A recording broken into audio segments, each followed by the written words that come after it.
Episode 15। कहानी अब आगे। हम आपको तो मुझ पर हंसी ही आएगी ना। अगर मासी जी ने मुझे आपके साथ यहाँ पर देख भी लिया तो आपको थोड़ी ना कुछ बोलेंगी, उल्टा इस सब के लिए भी मुझे अलग से डांट पड़ जाएगी।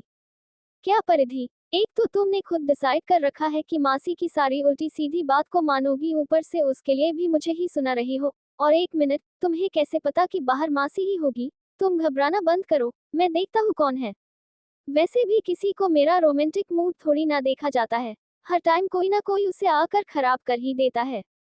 रियांश बरबराते हुए ये बोल कमरे के दरवाजे की तरफ चल पड़ा उसे खोलने। और परिधि बेड के साइड में छिपकर बैठ खुद में ही बोलती है, हाँ यहाँ पर बैठ जाती हूँ, इससे अगर मासी जी होंगी भी तो उनकी नजर मुझ पर पेरेंगी ही नहीं और मैं बच जाऊंगी उनकी डांट से। परिधि बैठ अपनी नजरें दरवाजे की तरफ गड़ा ली। और जैसे ही रियांश में दरवाजा खोला एकदम से नयन उसके बाहों में जा गिरी, जिसे रियांश ने एकदम से संभाल लिया। पर नयन को इस तरह से रियांश के बाहों में पड़े देख परिधि तो जल भून कर राख हुए जा रही थी और गुस्से से धीरे धीरे बरबराते हुए बोले जा रही थी, ये नयन यहाँ पर क्या कर रही है? और ये इस तरह से रियांश जी के इतने नजदीक कैसे आ सकती है? उसे क्या कहूँ मैं? पहले तो मुझे रियांश जी का ही समझ में नहीं आ रहा है। इन्हें तो मैं बाद में देखती हूँ। अरे हो गया ना, अब वो संभल चुकी है, पर नहीं, इन्हें तो मजा आ रहा होगा इस तरह से उसे अपने गोद में लेकर। पर मैं क्या करूँ? अगर अब बाहर निकलूंगी तो अच्छा नहीं लगेगा। क्या सोचेंगी नयन हमारे बारे में कि मैं अपने ही कमरे में इस तरह छुप कर क्यों बैठी थी? पर रियांश जी को और इसे इस तरह देख भी तो नहीं सकती हूँ। हम एक काम करती हूँ। ये सोच परिधि बेड के बगल वाले टेबल पर रखी अलार्म घड़ी को उठा, थोड़ा आहिस्ते ही उसे जमीन पर गिरा दिया, जिससे उसे कुछ हो भी ना और उसके गिरने की आवाज से वो दोनों अलग भी हो जाए। और जैसे ही वो घड़ी नीचे गिरी उसने आवाज सुन रियांश नयन से थोड़ा अजीब तरीके से बोला, एक्सक्यूज मी मिस नयन, अब क्या मैं इसी तरह आपको संभलाए खड़ा रहूंगा क्या? आपको संभालने के चक्कर में मेरे पैर में दर्द शुरू हो जाएंगे। रियांश की बात सुन नयन झट से शर्माते हुए उसके बाहों से थोड़ा दूर जाकर खड़ी होते हुए मुस्कुराते हुए बोलती है, क्या रियांश जी आप भी? आप बहुत मजा किया हो, लेकिन आपने मुझे गिरने से बचा लिया, उसके लिए आपको सच में बहुत बहुत धन्यवाद। ओके, लेकिन मुझे एक बात समझ नहीं आ रही है कि आप इस तरह से दरवाजे पर कर क्या रही थी कि दरवाजा खोलते ही आप गिर पड़ी। वो दरअसल हम आपको ही नीचे बुलाने आए थे। वो क्या है ना कि रेशमा माँ को कहीं बाहर घूमने जाना है तो उन्होंने हमें आपको बुलाने के लिए भेजा था। और हम एक दो बार दरवाजा खटखटाए तो किसी ने आवाज नहीं दी अंदर से, इसीलिए इस बार हम सोचे जरा आगे बढ़कर दरवाजा को खोलने की कोशिश करते हैं। क्या पता दरवाजा खुला हुआ ही हो। और अभी खोलने की कोशिश कर ही रहे थे कि तभी अंदर से आपने दरवाजा खोल दिया, इसीलिए हम खुद को संभाल नहीं पाए और आप पर आकर गिर गए।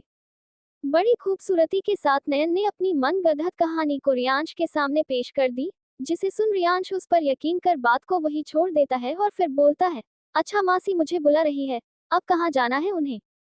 ये बात रियांश थोड़े धीरे से खुदे बोलता है, लेकिन नयन सुन लेती है इसीलिए पूछती है, आपने कुछ और कहा क्या? नहीं तो मैं ये बोल रहा था कि तुम चलो, मैं पीछे से आता हूँ कपड़े चेंज करके। जी ठीक है, पर जल्दी आ जाएगा, वरना रेशमा माँ फिर से गुस्सा हो जाएंगी। आपको पता नहीं है पर उन्हें लेट काम करने वाले लोग जरा भी पसंद नहीं है। हाँ हाँ तुम चलो, मैं आता हूँ। इतना बोल नयन वहां से चली जाती है। उसके जाते ही परिधि उस बैग के पीछे से निकल रियांश के सामने आ खड़ी हो जाती है और गुस्से से बोलती है, रियांश जी आपने मुझे संभाल लिया, उसके लिए आपका बहुत धन्यवाद, पर उन्हें कहाँ पता है कि इन्हें तो उस तरह लड़कियों को संभालने में बहुत मजा आता है। क्यों रियांश जी? परिधि जेलेसी की वजह से रियांश पर अपना गुस्सा निकाल रही थी, जिसे देख रियांश हंस पड़ा। और उसे हंसता देख परिधि और गुस्से से बोली, मैं यहाँ पर गुस्सा हूँ आपसे और आपको अभी भी हंसी आ रही है? मैं क्या आपको कोई जोकर दिख रही हूँ जो मुझे देख देख कर हंसे जा रहे हैं? अरे बाबा एक मिनट, मैं तुम्हें देखकर नहीं हंस रहा हूँ। अच्छा एक मिनट, तुम यहाँ पर आओ। नहीं रियांश जी छोड़िए मुझे, मुझे आपके साथ कहीं भी नहीं जाना है। वो मिस नयन को बोले, वो तुरंत चलने को तैयार हो जाएगी। वैसे भी आप पर उसे कुछ ज्यादा ही यकीन हो गया है। परिधि बरबराए जा रही थी और रियांश उसे शीशे के सामने ला खड़ा करते हुए बोला, अब इसे देखकर मुझे तुम बताओ कि इसमें तुम्हें इस वक्त कौन दिखाई दे रहा है? रियांश ने परिधि को सामने शीशे में देख पूछ रहा है कि उसमें उसे कौन देख रहा है। ये सवाल सुन परिधि चिढ़ती हुई बोली, देखिए रियांश जी, एक तो मेरा मूड वैसे ही खराब है और ऊपर से आप ये बेकार के सवाल कर मेरा मूड और ज्यादा खराब कर रहे हैं। जाहिर सी बात है ना, मैं ही शीशे में दिखूंगी जब मैं सामने खड़ी हूँ तो? बिल्कुल नहीं, इस वक्त जो शीशे के सामने खड़ी लड़की है वो परिधि तो नहीं है। रियांश ने बड़े ही आराम से ये बात कह दी। उसकी बात सुन परिधि उसले तरफ देखने लगी और पूछी, अच्छा तो ये मैं नहीं हूँ, तो फिर आप ही बताएं मैं कौन हूँ। इस वक्त तुम एक जेलस पत्नी हो जो अपनी पति को किसी और लड़की के साथ जरा सी बात करते क्या देख ली, खुद के गुस्से पर कंट्रोल नहीं कर पा रही हो। ठीक मेरे जैसे ही, जैसे मैं तुम्हें विक्की के साथ नहीं देख पाता था। रियांश ने जो बात कही उसको सुन परिधि का सारा गुस्सा एकदम से उतर गया और वो उसके पास जाते हुए उनके सीने से चिपक अपने दोनों हाथों से कसकर उसे पकड़ बोली, हाँ मुझे नहीं देखा गया रियांश जी, जब नयन आपको इस तरह से पकड़ी हुई थी। मैं आपसे बहुत ज्यादा प्यार करती हूँ और ना सिर्फ इस जन्म में बल्कि अगले हर जन्म में आप सिर्फ और सिर्फ मेरे हो और मैं आपको किसी और के साथ इमेजिन भी नहीं कर सकती हूँ। परिधि ये बोल अपनी पकड़ रियांश पर और थोड़ा करा कर लेती है। तभी रियांश भी मुस्कुराकर उसे अपने बाहों में भर बोलता है, जिस तरह तुम मुझसे प्यार करती हो मैं भी उतना ही प्यार तुमसे करता हूँ परिधि। भले ही कितनी सारी लड़कियां मेरे आसपास क्यों ना आ जाए पर मेरा दिल हमेशा तुम्हारे लिए ही धड़कता है और हमेशा धड़कता रहेगा। इससे कोई फर्क नहीं पड़ता है कि हमारे बीच कोई रिश्ता बना है या नहीं, हमारा दिल एक दूसरे से अब जुड़ चुका है जो इस जन्म में तो कभी भी नहीं टूटेगा। दोनों एक दूसरे को अपने बाहों में लिए कुछ देर उसी तरह अपने प्यार को महसूस करने लगे। नीचे हॉल, रेशमा कब से रियांश का इंतजार कर रही थी पर अभी तक उसे ना आता देख वो नयन से पूछी, नयन बेटा तुमने रियांश को अच्छे से बता तो दिया था ना कि हमने उसे बुलाया है। वो अभी तक नीचे नहीं आया है, अपने कमरे में ही था ना।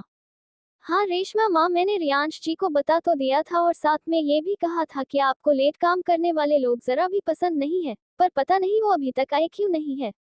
मैं एक बार और देख कर आती हूँ।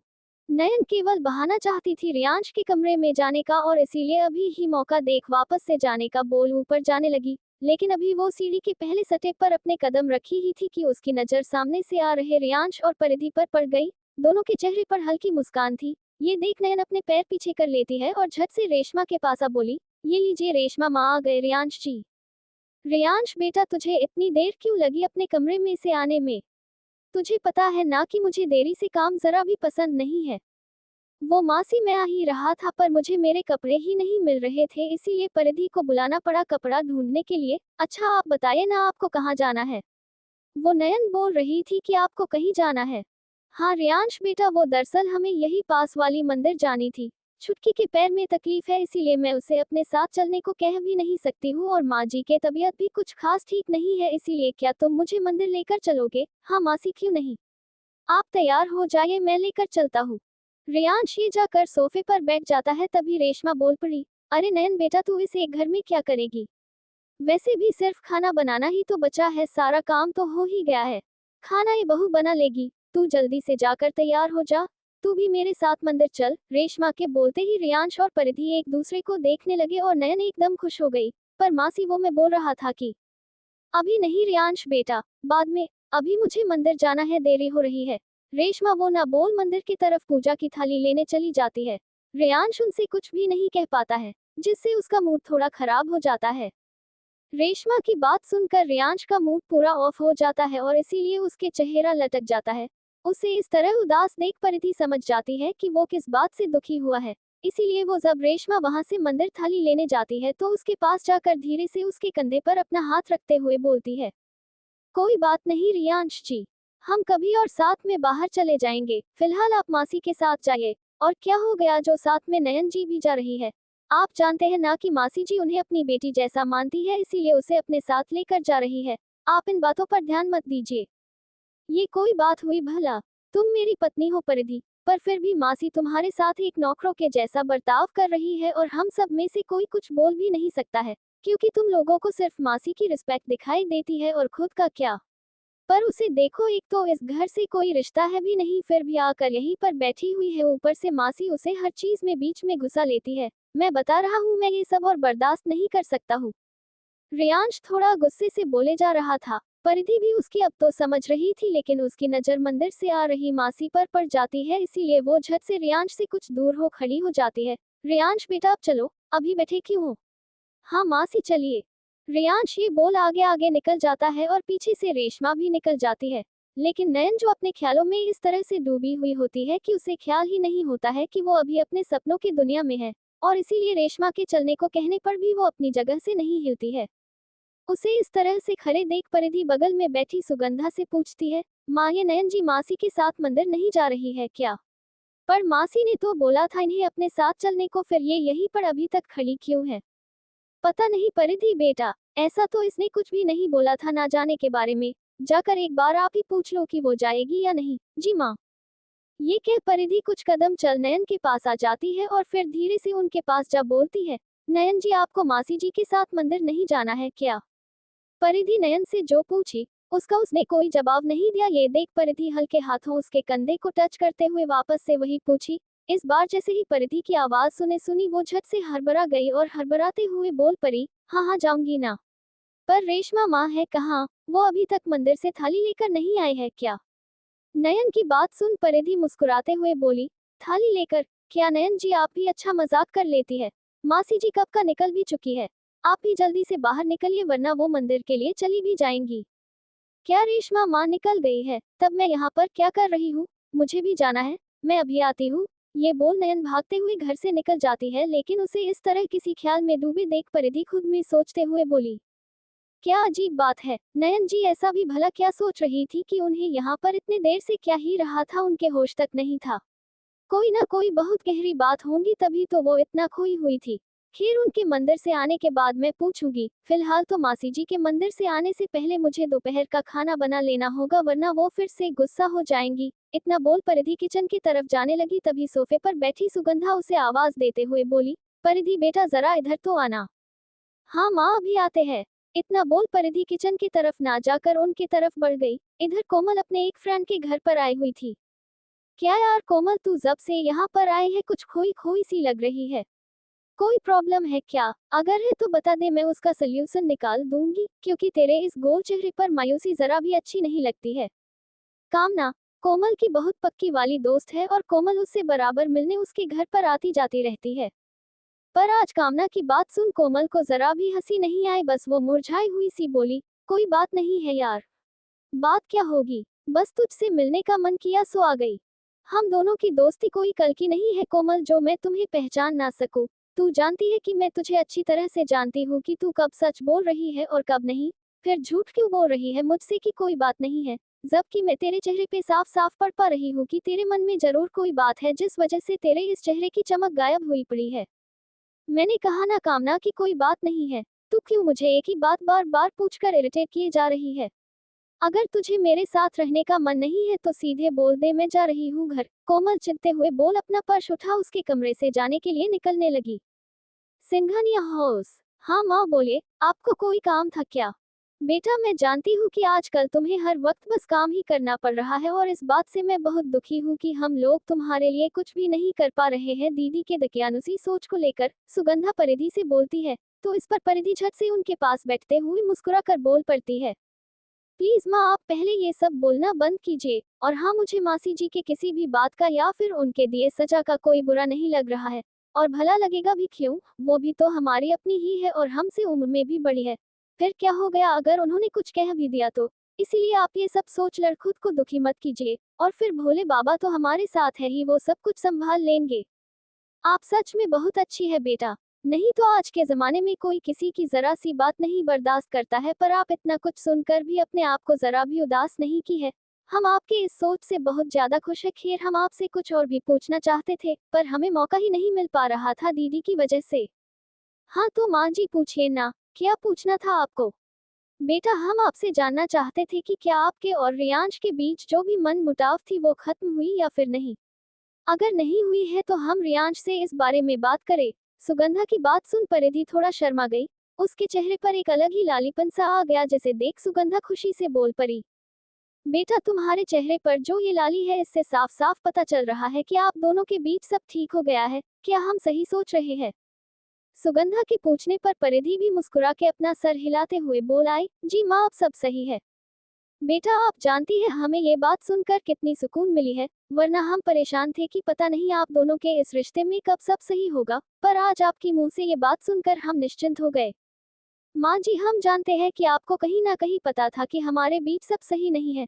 पर अब आप बिल्कुल भी ये बात सोचकर मत परेशान होइए कि हमारे बीच सब सही नहीं है क्योंकि अब सब सही हो चुका है और इसी खुशी में मैं आपके लिए गर्मा गर्म चाय बनाकर लाती हूँ। अरे वाह भाभी आप तो छुपी रुस्तम निकली। दरवाजे से अंदर आते हुए मुस्कुरा कर कोमल ने कहा। उसे बाहर से आते हुए देख सुगंधा पूछी, बेटा कोमल तुम इस वक्त कहाँ से आ रही हो और हमें बता कर भी नहीं गई थी। कोमल से सवाल करने पर झट परिधि बोल पड़ती है, नहीं माँ, कोमल हमें बताकर गई थी, वो बिना बताए घर से नहीं गई थी। दरअसल मासी जी के घर में होने की वजह से मैं आपको ये बताना भूल गई थी। कोई बात नहीं बेटा, कोमल मुझे बताए या फिर आपको बात एक ही है। बस हमें पता रहना चाहिए ना कि कौन कब घर से बाहर जाता है, ताकि हम निश्चिंत रह सके। हाँ माँ, हमें पता है कि आपको कितनी जल्दी घबराहट होने लगती है। वैसे हम भाभी को बताकर गए थे, वो भी कामना से मिलने। आपको तो पता ही है कि हम घर से निकलते भी है तो सिर्फ उसे के यहाँ जाने के लिए, और हमें कहीं नहीं जाना होता है। हाँ हाँ, हमें पता है बेटा। अच्छा, आप जल्दी से जाकर मेरे और अपनों भाभी के लिए 2 कप मस्त चाय बना कर ले आ। नहीं तो अगर दीदी मंदिर से आ गई तो फिर से इसे काम करवाने भीड़ जाएगी और मेरी बच्ची बिना कुछ बोले काम करने लगेगी। क्या माँ जी, मैंने आपको अभी अभी समझाया ना कि मुझे कोई प्रॉब्लम नहीं है मासी के कहे काम को करने में। फिर भी भाभी आप अभी के लिए बैठिए, माँ के पास मैं चाय बना कर ले आती हूँ, फिर तो आप ही बनाएंगी ना। कोमल इतना बोल अपना पर्स वही सोफे पर रख किचन की तरफ चाय बनाने चली जाती है। मंदिर, रेयांश कार को मंदिर के बाहर रोक रेशमा से बोलता है, मासी आप और नयन मंदिर जाइए, मैं कार को साइड में लगा कर आता हूँ। ठीक है बेटा, नयन चलो हमारे साथ। रेशमा नयन को अपने साथ ले कार से निकल मंदिर के अंदर चली जाती है। इधर परिधि अभी सुगंधा से बात कर ही रही होती है कि तभी कोमल के पर्स में रखे उसके फोन बजने लग जाते हैं। उसकी आवाज सुन परिधि बोलती है, अरे ये तो कोमल के पर्स से आवाज आ रही है, लगता है उनका कॉल आया है, मैं उन्हें बुला लेती हूँ। इतना बोल जैसे ही परिधि कोमल को आवाज देने वाली होती है तभी सुगंधा उससे कह पड़ती है, हाँ तो क्या हो गया, आप ही उठा लीजिए, अगर कोई इम्पोर्टेंट होगा तो दे दीजिएगा, वरना बाद में करे बोल कर रख दीजिएगा। लेकिन माँ, मैं इस तरह से उनके कॉल कैसे रिसीव कर सकती हूँ। मंदिर में रेयांश कार को पार्क करने मंदिर के पीछे पार्किंग एरिया में चला जाता है और वहां जाकर वो अपनी कार पार्क कर मंदिर की ओर आने लगता है। मंदिर में चूंकि आज एकादशी की पूजा हो रही थी, इसी वजह से काफी भीड़ थी। लेकिन फिर भी रेशमा नयन का हाथ पकड़े उस भीड़ से निकलते हुए आगे बढ़ती गई और एकदम आगे जा पहुंची। पंडित जी, ये कुछ चढ़ावा लाए थे हम अपने लड्डू गोपाल के लिए, आप इस सबको हमारे तरफ से चढ़ा दीजिए। जी यजमान, क्यों नहीं, लाइए। पंडित इतना बोल रेशमा के हाथों से वो कुछ चांदी के सिक्के और पैसे से भरे थाली को ले लड्डू गोपाल के चरणों में रख देता है। उस थाली जब नयन ने देखा कि चांदी के सिक्के और पैसे भरे पड़े हैं तो उसकी तो आंखें खुली की खुली ही रह गई और मन ही मन बोले जा रही थी, बाप रे, इतनी देर से जो थाली मैं अपने हाथ में लिए घूमे जा रही थी उसमें इतना सारा पैसा और चांदी के सिक्के थे। मैं भी कितनी बड़ी मूर्ख हूँ, कम से एक बार उसे उघार कर देख तो लेती। इतना सारा माल हाथ में आते आते हर गया। अगर इनमें से 1-2 सिक्के निकल भी लेती तो कौन सा किसी को पता लगने वाला था। पर अब क्या फायदा, अब तो गया ये मौका मेरे हाथों से, पर आगे से मैं ऐसा कोई भी मौका नहीं छोड़ूंगी। बेटा नयन, तुम क्या सोच रही हो, मैं कब से तुम्हें बोल रही हूँ जाकर जरा देखो तो रेयांश आ रहा है या नहीं। हाँ, वो रेशमा माँ, शायद इतना भीड़ की वजह से मुझे आपकी आवाज सुनाई नहीं दी होंगी, पर मैं अभी जाकर देखती हूँ कि रेयांश जी कहाँ पर है। ये बोल नयन जल्दी से उस भीड़ को चिरती हुई बाहर की ओर रेयांश को देखने चल पड़ती है। सिंघानिया हाउस पर माँ, कोमल का कॉल मैं कैसे उठा सकती हूँ, मैं उसे ही बुला देती हूँ। बेटा परिधि, हम बोल रहे हैं ना आपको, आप उठा लीजिए कॉल। अरे कोमल का कॉल कोई ऐसा नहीं होता है कि कोई ना बात कर सके, ज्यादा से ज्यादा कामना का ही होगा। वो पूछने के लिए कॉल की होंगी कि वो घर पहुंची या नहीं, आप उठा लीजिए। सुगंधा के 2 बार कहने पर परिधि ना चाहते हुए भी कोमल का कॉल उठा रिसीव कर लेती है। और जैसे ही कॉल पर कुछ बोलती है, कामना कोमल समझ उससे झट पूछ बैठी, हेलो कोमल, अब तेरा मूड ठीक तो है ना, क्या अब भी अपसेट ही है। हेलो कामना, हम कोमल नहीं, उनकी भाभी परिधि बोल रहे हैं। वो दरअसल कोमल कुछ काम कर रही थी, इसीलिए उनके कॉल हमने रिसीव कर लिया। क्या हुआ, आप कोमल के मूड के बारे में पूछ रही थी अभी, वो ठीक है ना। भाभी आप, मुझे लगा कोमल है इसीलिए बेधड़क सवाल कर बैठी। पता नहीं भाभी, आज कोमल मुझे कुछ उदास उदास सी लगी, बाकी के दिनों से आज बहुत अलग थी। ना कोई हंसी मजाक ना कोई मस्ती, बस आए और चुपचाप कुछ वक्त बिता फिर घर के लिए निकल गई। मेरे पूछने पर कुछ बताने के बजाय मुझे ही सुना दी कि मैं बेकार में कुछ से कुछ सोच रही हूँ, उसे कोई परेशानी नहीं है। कुछ हुआ है क्या भाभी कोमल के साथ।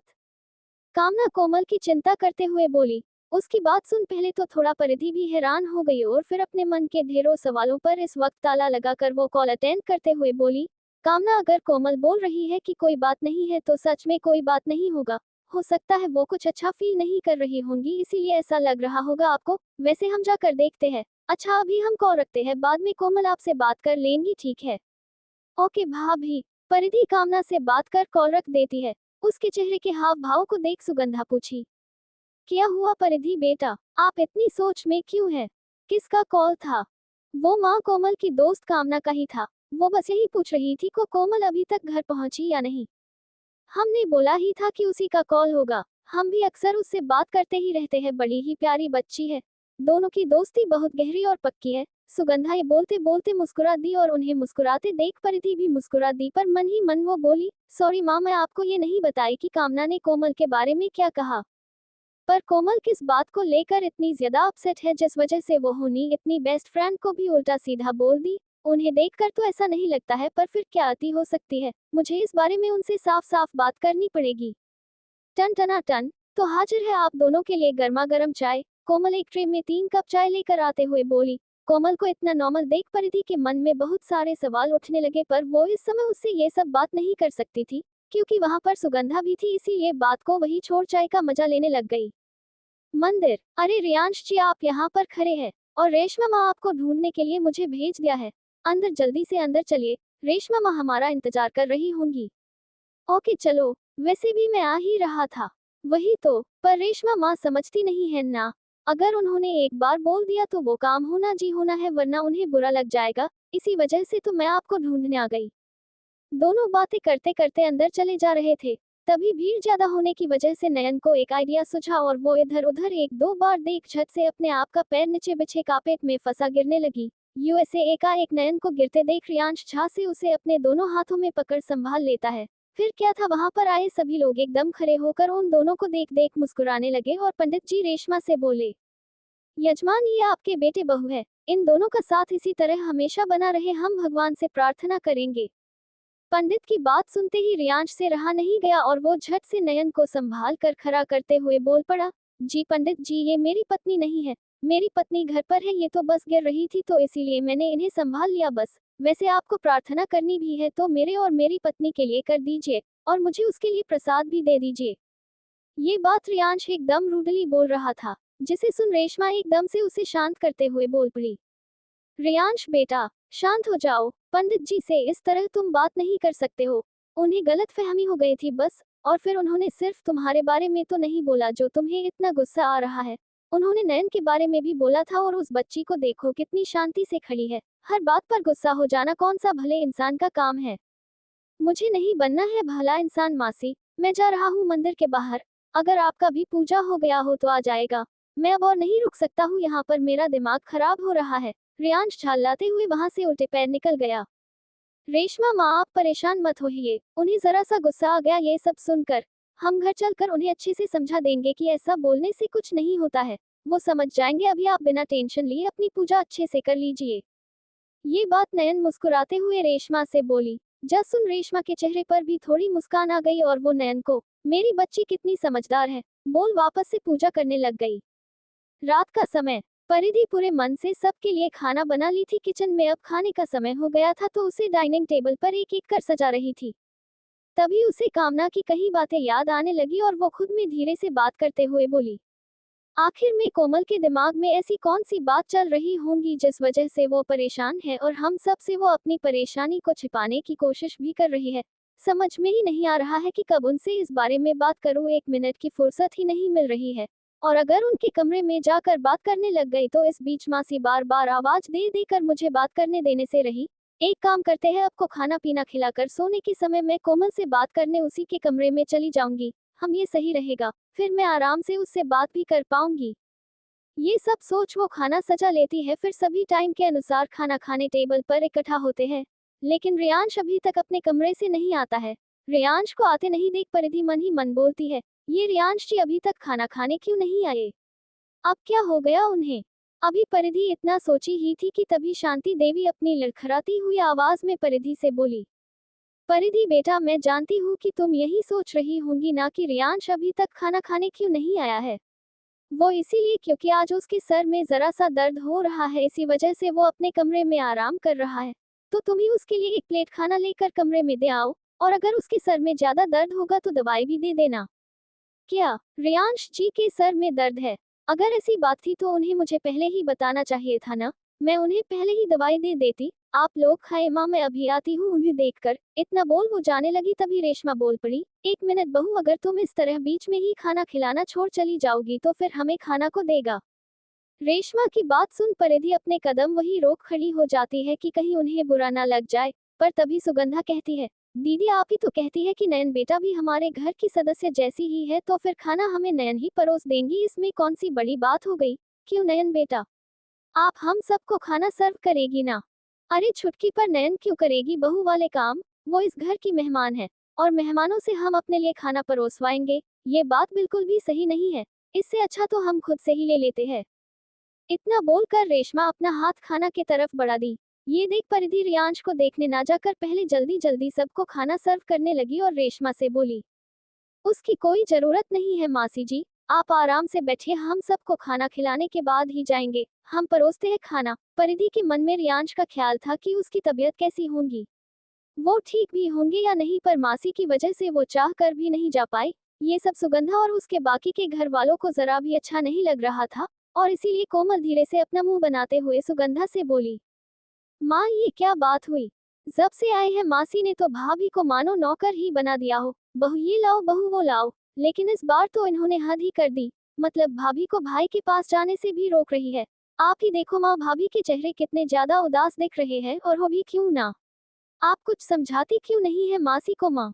हाँ जानते हैं कोमल, तुम्हारी हर बात सही है, पर हम क्या करें, अगर दीदी को जरा सी भी समझने की कोशिश करते हैं तो उन्हें तुरंत बुरा लग जाता है और वो यहाँ से ऐसे दुखी होकर जाने लगती है। ये हमें अच्छा नहीं लगता है, बस इसी वजह से हम ये सब देखकर भी चुप रह जाते हैं। वैसे भी अब 1-2 दिनों की ही तो बात है, उसके बाद तो सब एकदम सही हो जाएगा। दीदी वापस जा रही है तो फिर कोई परेशानी ही नहीं रह जाएगा। जैसे ही सुगंधा ने रेशमा की जाने वाली बात कोमल के सामने कही, उसके बगल में बैठी नयन वो सुन लेती है और ये बात जानते ही उसके हाथों से अचानक से चम्मच नीचे जमीन पर गिर जाती है। अरे नयन बेटा, तुम्हें क्या हो गया, तुम्हारे चेहरे पर ये 12 क्यों बजे हुए हैं, सब ठीक तो है ना, रेशमा एक नॉर्मल टोन में पूछती है। तो दोस्तों आज के इस एपिसोड में बस यहीं तक, आगे की कहानी को हम अगले एपिसोड में सुनेंगे। फिलहाल के लिए इसी तरह सुनते रहिए हमारे द्वारा लिखी स्टोरी अरेंज वाला लव।